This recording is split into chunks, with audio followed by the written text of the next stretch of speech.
जी देखिए, ये सैन्य डील की बात अभी सामने आई है, लेकिन अंदर खाने तमाम तरह की डील बहुत वक्त से, कई महीनों से बेलारूस और रूस के बीच चल रही है और कई तरह के डील हुए हैं सैन्य शिक्षण को लेकर और साथ ही साथ फाइटर जेट्स को लेकर। फाइटर जेट्स वो जो परमाणु हथियार के साथ उड़ान भर सकते हैं और हमला कर सकते हैं, इस तरह के तमाम जो हथियार हैं या फाइटर जेट्स हैं वो रूस ने बेलारूस में तैनात कर दिए हैं। और हमने देखा था कि MiG-31 ने बेलारूस के बॉर्डर से ही उड़ान भरी थी और उसके बाद पूरे यूक्रेन में हड़कंप मच गया था, क्योंकि ये वो फाइटर जेट था जो परमाणु बम बरसाने में सक्षम है। इसके अलावा बेलारूस के बॉर्डर से जो तस्वीरें सैन्य प्रशिक्षण की सामने आई थी, उसने भी इस आशंका को कहीं ना कहीं बल दिया था कि रूस की सेना बेलारूस में आकर प्रशिक्षण नहीं ले रही है, बल्कि जो प्रशिक्षण की तस्वीरें आ रही हैं वो बेलारूस की सेना को रूस की सेना के द्वारा दी जाने वाली प्रशिक्षण की तस्वीरें हैं। तो बेलारूस भी ये अंदर ही अंदर जानता है कि उसको आगे क्या करना है। देखिए, लुकाशेंको जो हैं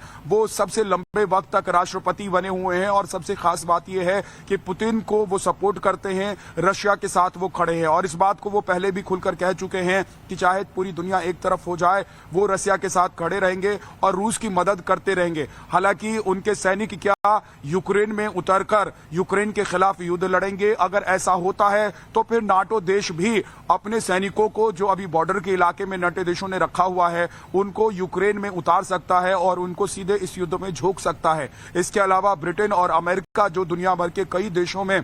हर वक्त युद्ध लड़ रहा होता है, वो देश भी अब इसमें शामिल हो जाएगा और उनके सैनिक भी इस युद्ध में शामिल हो जाएंगे। तो देखते ही देखते ये युद्ध भले ही आधिकारिक तौर पर इसकी घोषणा की जाए या ना की जाए, लेकिन ये विश्व युद्ध की तरफ चला जाएगा। शीत युद्ध की शुरुआत हो चुकी है और इस बात की जानकारी हमने अपने दर्शकों को पहले ही दी थी कि ठीक विश्व युद्ध से पहले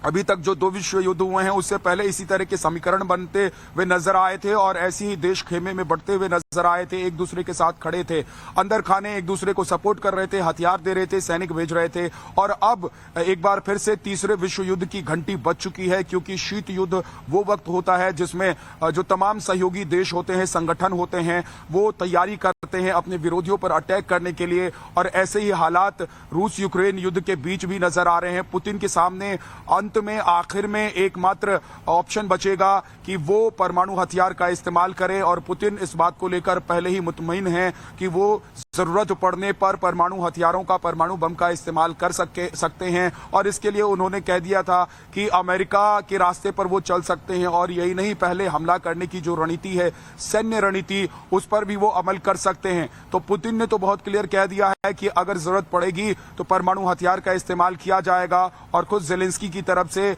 इस बात की आशंका जताई गई कि परमाणु हथियार का अटैक कीव पर या फिर यूक्रेन के उन शहरों पर जिन पर रूस कब्जा करना चाहता है, किया जा सकता है। देखिए, इस वक्त ज़ेपोरिज़िया के रास्ते में मैं हूं और मैं ज़ेपोरिज़िया जा रहा हूं। ज़ेपोरिज़िया दरअसल वही इलाका है जहां पर हमने 2 दिन पहले 13 मिसाइल अटैक की जानकारी अपने दर्शकों को दी थी और लगातार पिछले 2 दिनों से भी ज़ेपोरिज़िया में अटैक्स चल रहे हैं। ज़ेपोरिज़िया में सबसे बड़ा न्यूक्लियर पावर प्लांट है और अमेरिका ने अपने सैन्य दल को वहां पर भेजा है सुरक्षा के लिए। ये सैन्य दल जो आए हैं वो इस युद्ध में शामिल नहीं होंगे, लेकिन वो न्यूक्लियर पावर प्लांट की सुरक्षा करेंगे। लेकिन मिल्टेपोल जैसे जो इलाके हैं वहां पर रूस पहले से ही कब्जा जमा कर बैठा हुआ है और एकमात्र ज़ेपोरिज़िया का जो शहरी इलाका है, सिटी है, वहां पर अभी रूस की सेना नहीं पहुंच पाई है। बाकी तमाम इलाके जो हमें जानकारी मिली है उसके मुताबिक या तो खाली है या फिर रूस के सैन्य दल जो है वो कब्जा जमा कर बैठे हुए हैं। तो आज हम ज़ेपोरिज़िया जाकर भी अपने दर्शकों के लिए रिपोर्ट लाएंगे और दिखाएंगे कि ज़ेपोरिज़िया में हालात कैसे हैं। आप भी अपना ख्याल रखिए और जिस तरीके से आप आगे बढ़ रहे हैं वहां की तस्वीरें हम टाइम्स नाउ भारत के दर्शकों को दिखाएंगे। लेकिन बेलारूस डिफेंस डील के बाद